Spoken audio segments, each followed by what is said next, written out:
Tātou katoa, nau mai haere mai ki tēnei hui o te kaunihira o ngā roto o Rotorua, e pāna te whenua o Ranginui Street Reserve. Welcome everybody to this council meeting. Today we have a hearing about the proposed disposal of Ranginui Street Reserve. Just a reminder to everyone that this is being live streamed, so please have your mobile phones on silent. But before we get underway, I'd just like to invite Councillor Barker to open us up with the karakia. Thank you, Worship. Let us pray. Tutawa mai runga, tutawa mai raro, tutawa mai roto, tutawa mai waho. Ki tau ai te Māori tū, te Māori ora, ki te katoa, haumi e, hui e, tā ki e. Ngā mihi nui. Thank you very much, Councillor Barker. And I do acknowledge councillors who are also joining us online, Councillor Fisher Wang. Just checking if there are any apologies. There appear to be none, so we'll carry on. Any declarations of interest? Yes, Councillor Patterson. Thank you, Worship. Just like to let you know that I have maybe a personal conflict, even though I know we're not technically voting on anything today. I do have lucky to have family connections with Te Rotorua Flavel, and I went to school with Carl, but I haven't seen Carl for a very long time. But I just thought I'd put that out there. Thank you very much for noting that, Councillor Patterson. As Chair, I don't think that would be a conflict, so you're more than welcome to still participate. So, without further ado, we'll get underway. So, how the setup for today will work is we'll receive the report and then we'll invite our submitters to make their presentation. Submitters will have 5 minutes to do so, and we will have a timer just over here as well, and we'll give you just a reminder, maybe 30 seconds before that ends as well. But we're very grateful to have the submitters present today, so we will start with the Honourable Te Rotorua Flavel. And as he's coming up, I'll just ask for a mover and a seconder that the report hearings for proposed disposal of Ranginui Street Reserve be received. That's moved by Councillor Kofong, seconded by Councillor O'Brien. All those in favour just to receive this report, please say aye. Aye. Any against? That's carried. So we will get underway.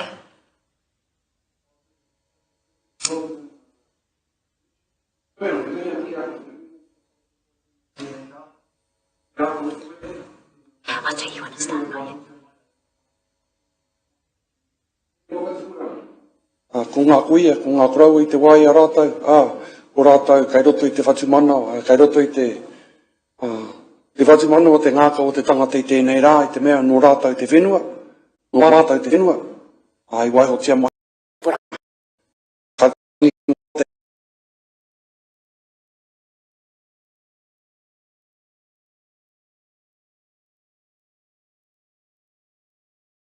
Te huhu o te whānau. Reira waiho rātara ki oki oki. Te puranga, e whai haere nei o rātou wau te tuai a rātou. A tēnei te mihi atu ki a koutou katoa e hoama, tēnā koutou, kia ora tātou katoa. Your Worship, thanks very much for the opportunity to speak as I did in Te Reo Māori. We hear a little bit of heartstring stuff because we're talking about land and about our legacy from our kuia and our koroua, heke toro and Ranginui. So my submission, I'm assuming that you've read it.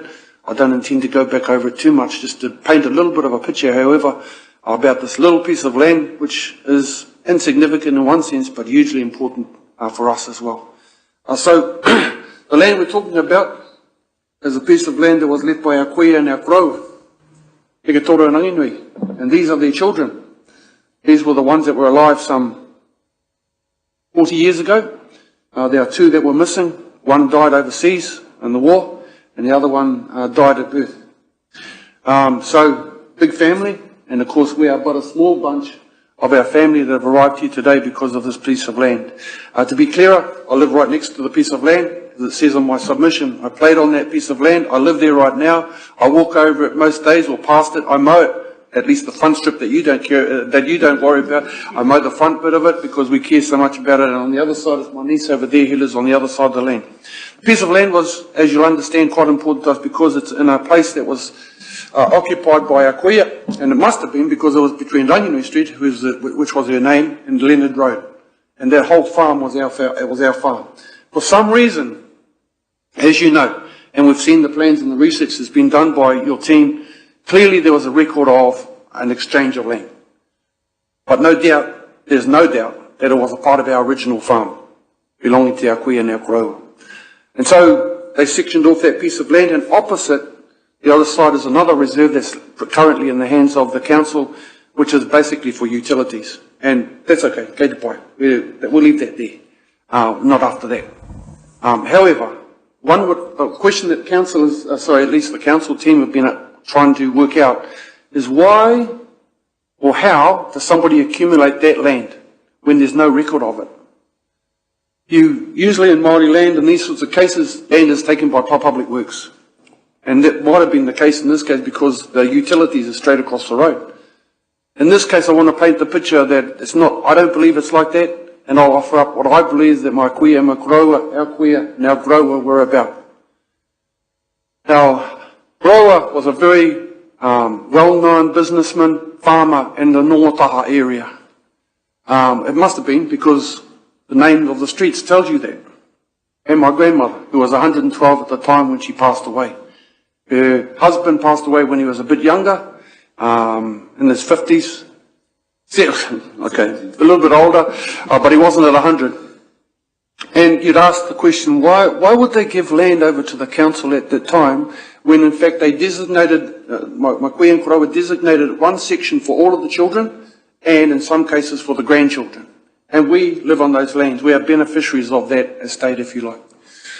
And I'm pondering about that and thinking, firstly, my grandmother were well-known figures of Nongataha and Rotorua. One. Number two, our uncle, Pakake, was the first director of the Te Puia, now known as Te Puia, back in the day, the Māori Arts and Crafts Institute. Number two. Number three, our uncle, Kake, was was deputy mayor of this council back in the day.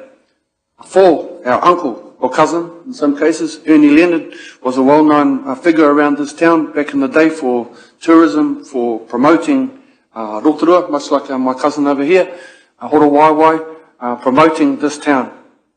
I think that they, in a sense, and our grandfather was one of the original members of the Rotorua Lakes Trust, or the Rotorua Trust Board. So, you can tell, actually I'll go a bit further, my uncle Kake was the chairman of the Rotorua Lakes Trust Board. So what I'm trying to paint a picture of is a group of people, a family that had a view of the best interests of this township at that time. And I don't believe that that's uncommon for many Māori families in this town. But they gave over for church, they gave over for education, they gave land to support the notion of building a community here in Rotorua. And they had friends, our friends all around our community, the families that are well known in Nongataha, the Blake family, for example. They were a close-knit community that interacted as farmers did at the time for the best interests of the community. So if there's one thing to add, I suppose, to the picture as to how did that land end up in the council, it's my view that it was a deliberate act on the part of our grandmother and grandfather to add to the notion of a community in Rotorua and Nongataha, to provide a piece of land for the best interests of the whole community that people could use when they liked, how they liked, but we still maintained the vast majority of the land. As I was growing up, all of that, the whole farm was still, I can remember running all over that place, and then it got divvied up or surveyed up for the purposes of redevelopment and was sold on from our family. I get that. But I also get the notion that our grandmother, grandfather, more our grandfather, because our grandmother only spoke Māori all the way through to her death, pretty much, and that was not necessarily a part of her thinking, but our grandfather had far greater interactions with the community at leadership level and so on, and our Uncle Kake, and the leadership positions he had, also had that view. So it's my contention that he did it for those reasons, community benefit. And now that at this point in time, I can say honestly, as my submission says, look, that piece of land has never been used by anybody other than our families. As I say, either because they've never known what it's supposed to be for, it's just a vacant section, and all the vacant sections, I can tell you, along Ranginui Street all belong to our family, still wanting to either come home or possibly stay within, we still got issues within the family to deal with, And that's individual lines as opposed to any problems. But we rooted that land. It's the land of our forebears, and today, if it is about asking you, it is saying, yeah, please dispose of it. We'll deal with the second issue next. But we want, if there's any opportunity, one would say that we think it's appropriate that it comes back to our whānau. How we deal with it and as a secondary issue down the line. But that's the motivation, really. And the rest of it you can read in my submission, and I'm happy to take any questions you want. Thank you very much. The time has finished, so we won't have any questions, but thank you very much for your kōrero today, and certainly to your family, who have obviously been very generous to this Rotorua community over many, many generations. So thank you very much. Thank you. Can I ask, as my cousin, Kyle, was also a submitter, does he get an opportunity to speak as well? Would you like to speak now? Okay. So we have Carl Leonard. Ka tira, tuatai ake kai te miha tuki a koe te hono Ranginui, tānia, koutou ko ringaringa o waiwai o te kaunihera nei, e awhinei māta te whānui tēnei wā, tēnei ka mihi ki a koutou, kua utaina ngā mihi ki rungi ngā mate, e taku whanau ngā kata nei, nā reira rātou ki a rātou tātai tēnei e whakakanohi a rātou mā tēnā tātou. O hoi anō, ka kāruku tōtika i te kaupapa nei o tēnei pito whenua tēnā tātou. I think Te Riro has pretty much encapsulated everything about the whenua itself. I really wanted just to talk a little bit more in detail about our uncle, Pakake Leonard, more affectionately known to us as Uncle Kake. It's quite true that, though, that our grandfather, Heketoro Hikairo Whakaui Leonard, was a leading figure during his time, both he and our grandmother, Ranginui. I would go as far as saying the leading chief of the time of Ngāti Rangiwewehi. And that leadership then was handed over to Uncle Kake once he passed. And I would say that Uncle Kake was the last leading rangatira chief of Rangiwewehi. Others of us have filled in spaces, but more in a caretaker type rather than the leading voice and the final word and say. So when you look at our Uncle Kake, he was a very deliberate man. He was very intelligent, very deliberate. And I think having gained knowledge of the runnings of the council of his time, and it was a different council back then, there wasn't so much a Māori voice really, and he would have been pretty much marginalised, being one of the few of that time, but would recognise the great importance of actually having a voice back then. So the idea that our grandmother Ranginui vested the land in him is not quite that. I would say that Uncle Kake, seeing that, it would be more in the sense of during those times that he would have recognised that the land would have been eventually taken anyway. A piece of land would have had to be given over.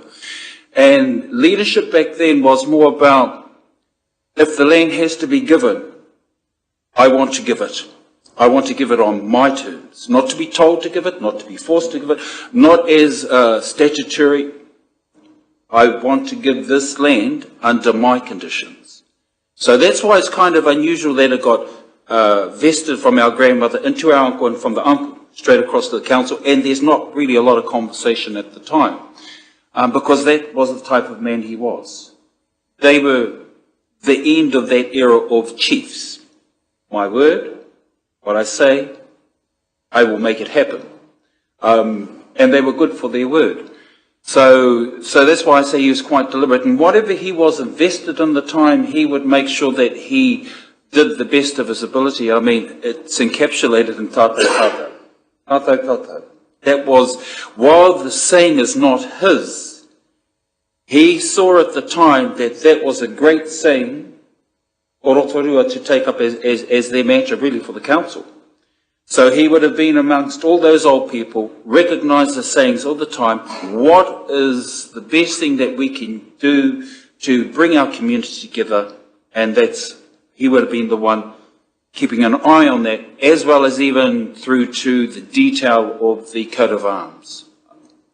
You know, they were very particular people back then. that there were processes and tikanga to follow. And he was one of those men. And that's really why I wanted to come and talk, was specifically about him. And that it's not by chance, it's not by force, but simply I give it over on my own mana, rather than someone will come and tell me that I have to do it. And I think that's quite an important thing when you're looking at a small parcel of land. And we know this land very intimately. We know that it's quite swampy, that in fact, in the whole section or the farm itself, there are springs. We know where those springs are because we know this land. We've walked it. We've lived there. I think there's only probably 7 of us who still maintain this very important tie of ukaipo, ahika maintaining the home fires. Because once those fires go out, or mātau, you've extinguished your ties. And so when I see other councillors here, as you've mentioned, we went to school together many years ago and haven't seen one another since then. But I know his family homestead is just on the other side, not far from Keith Road, and it's still there today. And family ties are really important. And that's why if there's an opportunity for the land to be returned, our whānau would really support that. And that's not just our 2 whānau, but that's of all the whānau throughout the motu. So they've been sending in their little submissions saying that they do support that it comes back. And then we'll get together and, as all whānau, we'll wānanga just how best that might come about, if that's how it goes. But we thank you for the opportunity of allowing us to come in and speak on this. You're very welcome. We're very thankful for you taking the time to share more about the history, not only of this land, but the great people who looked after it ever since too. So I just want to check if there are any other submitters that are present. No? No? Well, that appears to be all of our submissions for today. So thank you very much. These are only the verbal submissions. We've, of course, received many written as well. And just as an update, the decision that Council will make on whether to dispose of this land will be undertaken in our April Council meeting, which will make sure that you have information on the date and time of that as well if you wish to attend. But once again, thank you very much to you for your submission. Thank you to the whānau for turning up in support. And we will now conclude this hearing. So I'll invite Councillor Barker to please close us with the karakia. Thank you, Worship. Let us pray. Kia whakaire te tapu, kia wate ai te ara, kia turuki whakataha ai, kia turuki whakataha ai. Homie, huie, tā kie. Thank you very much. I declare the hearing closed. Thank you, Mayor. Thank you, Donald.